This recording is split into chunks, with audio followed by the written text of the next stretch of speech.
গতকাল রাত্র ৩টার দিকে এখানে হাসানপুর কলেজের উল্টা পাশে দিনাজপুর থেকে যাওয়ার পথে একটি ট্রাকবাহী চালের যেই গাড়ি বা ট্রাক, সেটি এখানে তারা নিয়ন্ত্রণ হারিয়ে এই দুর্ঘটনা ঘটে, যেখানে ৭ জন নিহত হয় এবং ৬ জন আহত, তারা চিকিৎসাধীন রয়েছে।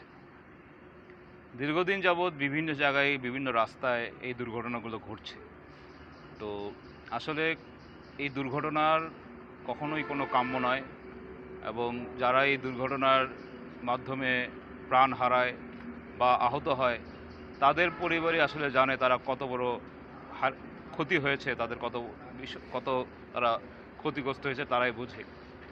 তো আমরা বলতে চাই, যেখানে আপনি যেটা বললেন যে ট্রাকবাহী যানবাহনের বিশ্রামাগার, এটা আমাদের এখানে আমাদের ইউনো মহোদয় আছেন, এসিলেন মহোদয় আছেন।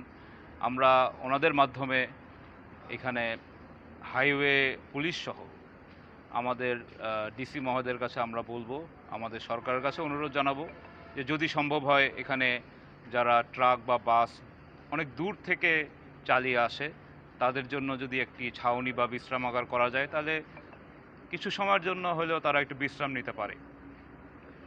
আমরা শুনেছি যে যারা আহত হয়েছে তাদের থেকে একটা পর্যায়ে গিয়ে ড্রাইভার হয়তো অনেক টায়ার্ড ছিল, অনেক দূর থেকে চালিয়ে আসছে, হেল্পারকে তাকে চালাতে বলে, হয়তো তার কারণে হেল্পার হয়তো অতটা এক্সপার্ট না, এই জন্য হয়তো এই দুর্ঘটনা ঘটেছে। আসলে কী কারণে ঘটেছে এটা মহান আল্লাহ তাআলাই জানে।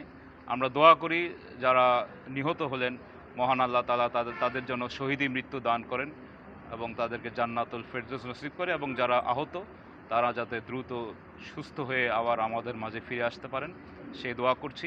ইতিমধ্যে জেলা প্রশাসনের মাধ্যমে যারা নিহত হয়েছেন তাদেরকে প্রত্যেককে 25,000 টাকা, এবং যারা আহত হয়েছেন তাদেরকে 15,000 টাকা দেওয়া হয়েছে। ইতিমধ্যে আমরা ইউনো মহোদয় থেকে এটা জেনেছি।